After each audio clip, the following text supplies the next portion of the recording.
반갑습니다. 되게 오랜만이죠. 예, 잘 지내시고 있나요? 예. 먹스맨님 후원 매번 감사합니다. 그리고 뭐 먹스맨님도 그렇고 뭐 형님 최고 감사합니다도 후원 감사합니다. 오랜만인데 어 뭐 결국에 이제 또 탄핵이 되어버렸습니다. 예, 탄핵이 되어버렸고 어 개인적으로 내가 왜 저번에 좀 이야기했었던 게, 그러니까 내 마음속으로는 탄핵이 안 되길 원하지만 사실 이 엔드게임 흐름상 탄핵이 될 수밖에 없다라고 봤던 거는,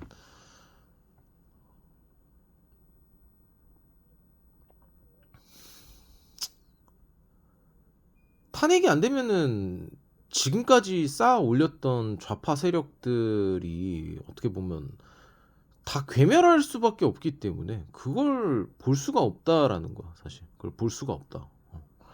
그러니까 이거는 탄핵이 될 수밖에 없는 거고, 변수라고 했을 때는 그거였어. 변수라고 했을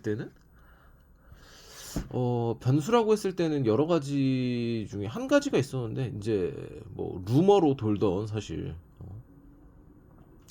뭐 중국 간첩이 뭐 선관위에서 잡혔다, 99명의 선관위에서 잡혔다, 이게 진짜로 탈로 나면은 사실 완벽하게 판이 뒤바뀌는데, 그게 결국엔 안 나왔죠. 예, 그게 결국에 나오진 않았고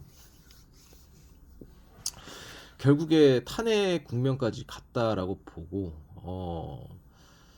그렇습니다. 예. 이게 내가 이제 시위 현장을 많이 가보면서 군중 심리가 너무 나를 장악을 하더라고. 그래갖고 그게 이제 극대화로 되면은 이제 안타깝게도 지금 서부지방법원을 이제 난입했던 우리 형님 친구들이 그렇게 된 것처럼 될 수도 있다라고 보는 거였고, 사실. 여튼 나는 뭐 그렇게 생각해. 뭐 인생사 세옹지마라고 하죠. 뭐 세옹지마라고 하는데, 뭐 어, 이렇게 탄핵이 된 거 자체가 뭐 또 너무 슬퍼할 필요가 없다라고 생각합니다. 너무 슬퍼할 필요가 없다. 이게 또 좋은 결과로 언제 다가올지 모르는 거라서 사실 너무 슬퍼하실 필요도 없다라고 생각을 하고,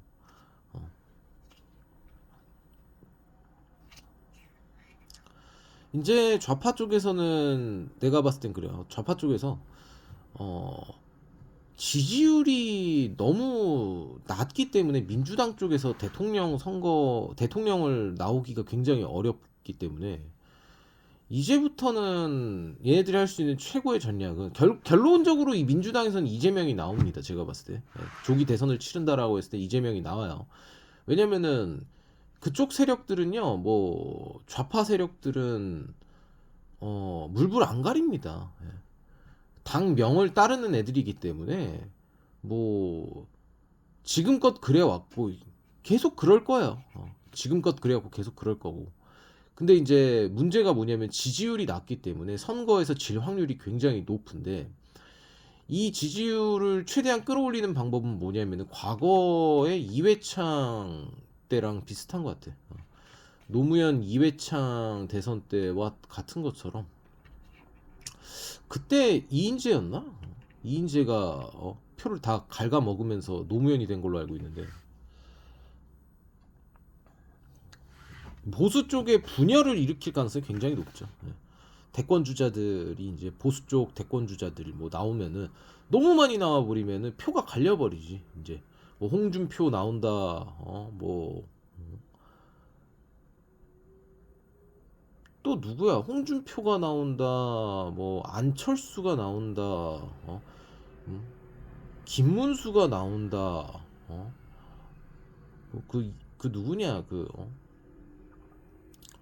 뭐 이렇게 계속 여러 명이 나와서 만약에 대선을 치른다라고 했을 때는 통합이 안 되면서 분열이 되면서 표심이 이제 표가 뭐 갈리겠지. 과거 뭐 이재명이랑 뭐 윤석열 대통령 할 때도 뭐 심상정이 표를 갉아먹으면서 이긴 것처럼 그런 현상이 또 나올 수가 있어요.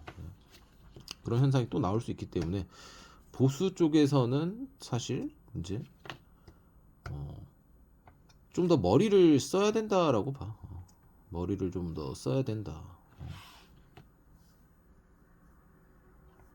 뭐 이런 생각도 하고 뭐 내심 내 마음 한켠에서는 사실 이랬어요. 내 마음 한켠에서는 에이 씨발 망해버려라.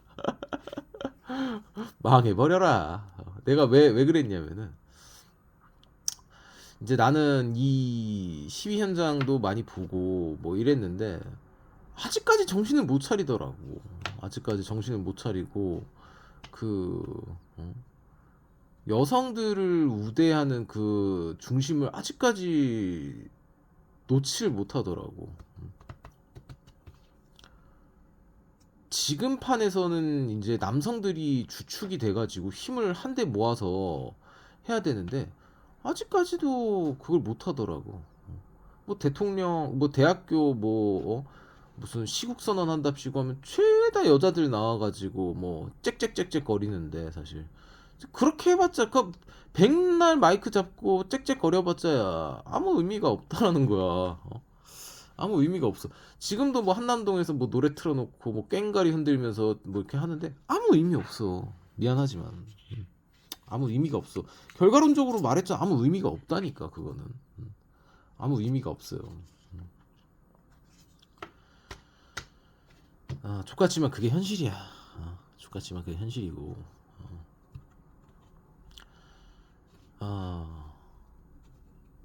뭐 변수가 여러 가지가 있겠지만 기대하진 말고 기대하진 말고요. 흘러가는 대로 가야죠. 내가 이제 그렇습니다. 누가 대통령이 되냐 안 되냐 뭐 이런 것보다도 사실 이제는 통합이 돼야겠죠. 가장 유력한 게 지금 제가 봤을 때는 윤석열 대통령이 전 대통령이라고 해야겠죠. 이제 전 대통령이 당을 새롭게 창당할 가능성도 굉장히 높다라고 봅니다. 예. 지지하는 세력들 기반으로 해갖고 새롭게 창당할 가능성이 높아요. 예. 그렇게 해서 보수 쪽에서 단일화를 이룬 대통령이 나와야지만 이번 선거에서 조기 대선에서 이길 수 있습니다. 예. 그거 말고는 없어요. 예. 그거 말고는 이제는 게임이 터져 있는 상황이기 때문에 이제는 없는 상황이다라고 보고 그렇습니다. 주식 시장이 참 힘들죠. 예?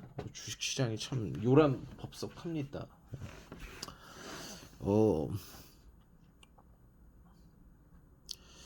주식이 내가 뭐라고 비유를 할까 생각을 해봤는데 도박이 아니야. 주식은 도박이 아니고 사냥과 같아요. 사냥. 예? 주식은 사냥과 같은 것 같아요. 제가 봤을 때 사냥. 우리가 사냥을 하기 위해서는 여러 가지 공격할 수 있는 무기들도 있어야 되고 덫도 쳐야 되고 또 함정도 피해야 되고 기다리기도 해야 되고 완벽한 타이밍에 방아쇠를 당기는 능력도 필요하다라고 생각을 하거든.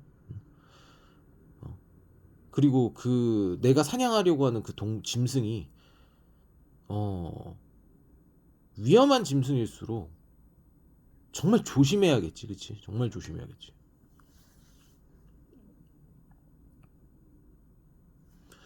만에 하나라도 이 사냥감을 사냥하다가 내가 팔이 물어 뜯겼으면은 그 상태에서 도마뱀 전략으로 도망갈 줄도 알아야 되고 팔 하나 주고서 도망갈 줄도 알아야 돼. 슬프겠지만. 혹은 이 사냥감이 죽일 수 있는 완벽한 그 타이밍, 그 내 물량을 한 번에 다 털어낼 수 있는 그 완벽한 그 거래량이 터진 그 타이밍에 던질 수도 있어야 되고. 이 사냥감의 숨통을 끊기 전까지는 물고 늘어져 갖고 어떻게 해서든 싸워내야 되는, 어떻게 보면 사냥과 같다라고 생각을 해요. 나도 예전에는 도박과 같다라고 판단을 내렸다가 도박과는 좀 다르더라고. 왜냐면은 도박과 같은 도박을 하지 왜 주식을 하겠어. 그렇잖아. 도박과 같으면은 도박을 하지 주식을 안 하죠. 뭐 주식판에서 도박을 할 수는 있어. 근데 내가 봤을 때 왜 주식이 도박보다 매력적이냐라고 했을 때 사냥에 더 가깝다라고 난 판단을 내리는 거야. 아, 주식은 사냥에 훨씬 더 가깝다라는 거야.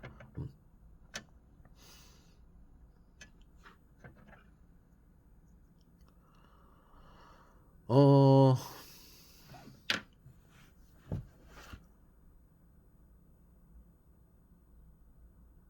굉장히 어렵죠. 예. 나는 그래갖고 주식이야말로 인간이 돈을 버는 데 있어서 가장 어려운 난이도가 주식을 통한 돈을 버는 거라고 생각을 해요. 저 개인적으로. 어떤 게 제일 어렵게 돈 버냐라고 했을 때는 노동? 아니야. 주식이야말로 제일 어려운 것 같아. 그러니까 AI마저도 지금 현재 완벽하게 정복하지 못한 게 이 주식 시장이지 않나 싶어. 각 인간들, 모든 인간들의 그 투자 스타일과 현금 흐름을 죄다 확보하고 시장 흐름을 다 꿰야 되는데 그게 현실적으로 불가능의 영역에 가까운 게 아닌가 싶어.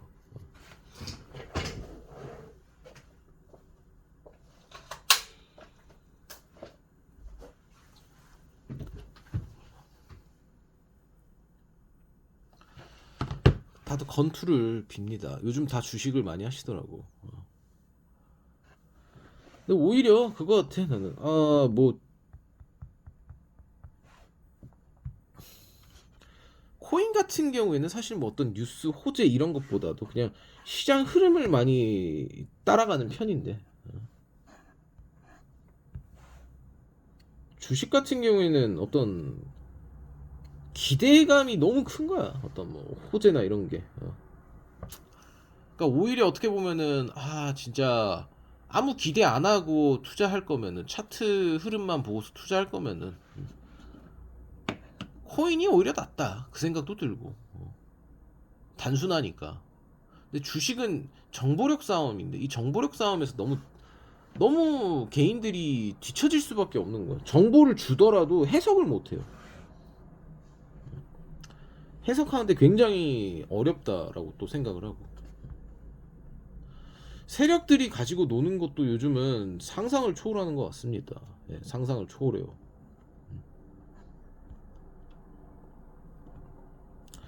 결국 트럼프도 뭐 이런 거거든. 속가내기 작업을 한 거야. 관세를 존나 때린 다음에 관세를 존나 때리고 여기에다가 뭐 건방지게 내가 때리는 관세에다가 어, 저항하고 불복종하고 반기를 드는 세력들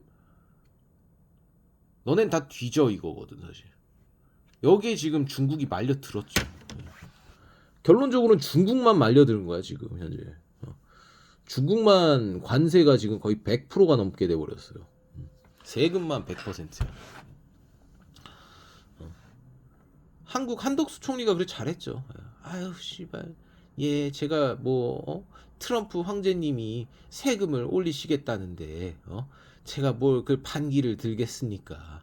힘없는 한국인들이 그냥 저희는 최대한 맞춰드리고 좀 대화로 좀 타협이 되고 이러면 좋겠습니다. 이렇게 말했더니 트럼프가 뷰티풀 이런 다음에 그냥 새끼들 좋네 이러고 그냥 아야 90일 동안 보류 때리고 일단 10%로 만들자니까 지금 어때요? 한국 장이 지금 난리가 났죠.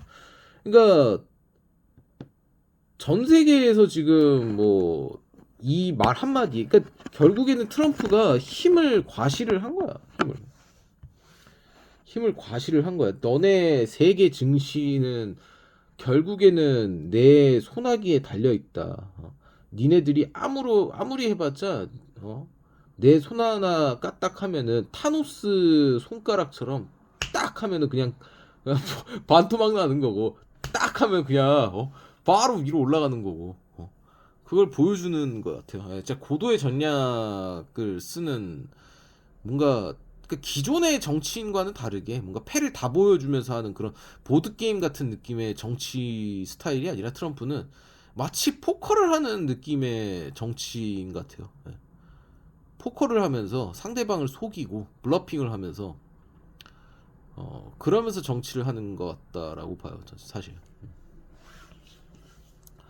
이번에 이제 나스닥에 투자를 했던 한국 사람들이 많은 손실을 잃었어요. 예, 사실 많은 손실을 잃었고 어? 절망에 빠져 있는 사람들도 많을 거야. 지금껏 모았던 돈을 나스닥이라는 시장에 주식이 내 돈을 삼켜버렸으니까 엎어버렸고 짓밟아버렸으니까 사실 그래 힘을 냈으면 좋겠어요. 예. 왜냐면 돈은 또 벌면 되거든. 주식시장에서는 계속 배우는 거거든 사실 내가 봐도 이 시장이 어떻게 가는지 내가 뭘 잘못했는지 반성을 하고 이래야 된다고 봐 나도. 족같이 세력들 하는 거 보면은 결국에는 주식의 상승과 하락은요 결국에 세력입니다. 트럼프도 세력이야. 일론 머스크도 세력이고 다 세력이야. 이 세력들이 하는 행동 자체가 굉장히 족같아요 사실. 근데 그나마 트럼프나 일론 머스크는 양반이지. 예. 진짜 개족 같은 세력들은요 천지빛깔이에요. 예. 사실 이 세력들이 별게 없어. 이 주식의 회사의 임원들, 이 회사의 대표가 주식의 세력이야. 개새끼들 너무 많아.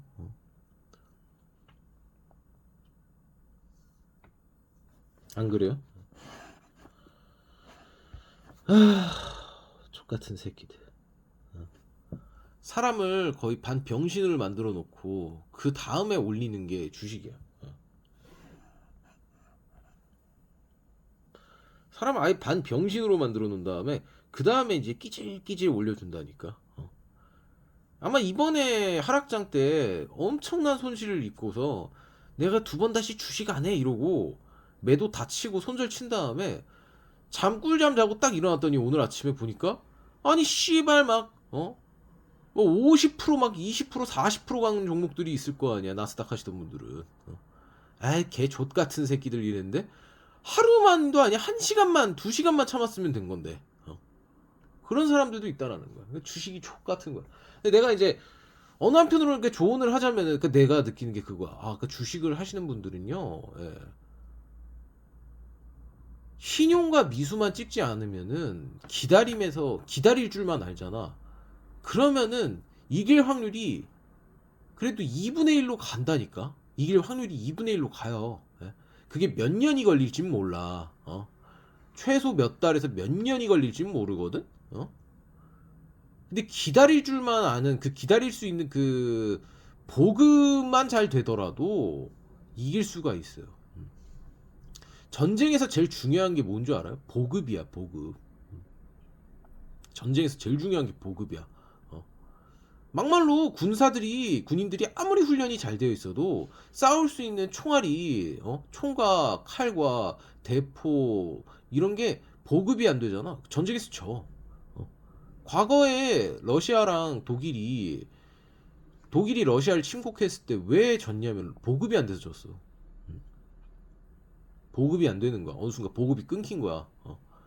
그 추위에 러시아의 혹독한 추위에 보급까지 끊기니까 싸울 수가 없는 거야. 싸울 수가. 근데 주식 시장도 사냥이고 전투고 전쟁이야. 보급이 안 돼. 존나 쳐 내렸을 때 그때 살 수 있는 현금이 확보가 되어 있어야 되고 오랫동안 주식을 끌고 갈 수 있을 만큼의 심적인, 환경적인, 경제적인 여유가 있어야 돼. 이게 없으면 안 돼. 그러니까 신용이랑 미수 찍은 애들은 그냥 뒤지는 거야. 신용이랑 미수 찍은 애들은요, 이 판에서 이길 확률이 1%도 안 됩니다. 그러니까 내가 말하는 게 그거야. 주식 시장에 이 신용과 미수가 사라져야 된다는 거야. 왜 개인들을 다 죽여버리는 행위니까. 아마 오히려 나 이렇게 생각해. 한국의 주식 시장이 코스피가 왜 이렇게 올라가지 못했냐. 신용과 미수 때문에 공매도 세력들이 너무 공매도 치기 쉬운 상황을 만들어줬기 때문에 지금 올라가지 못했다. 이렇게 봐요, 나 개인적으로.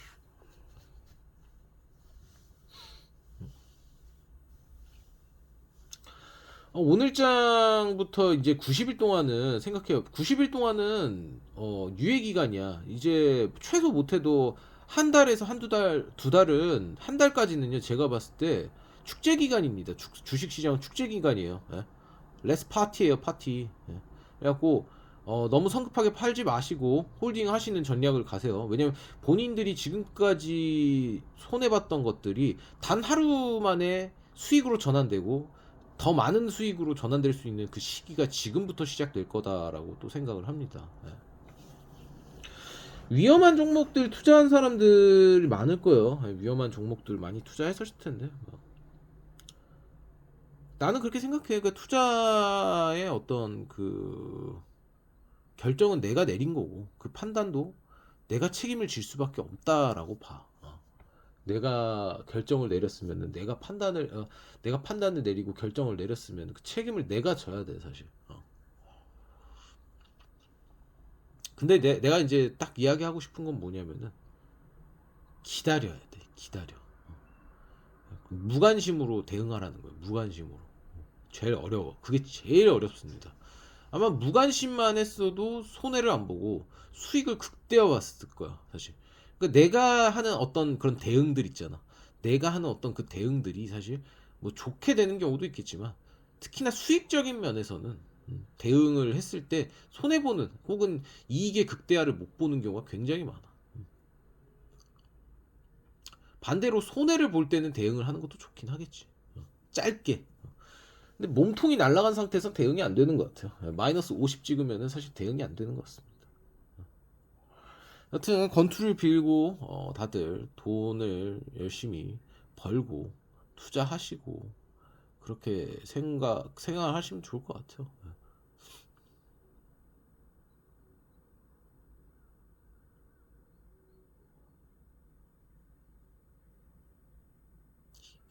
주식을 하면 참 힘든 것 같아요. 네, 마무리하겠습니다.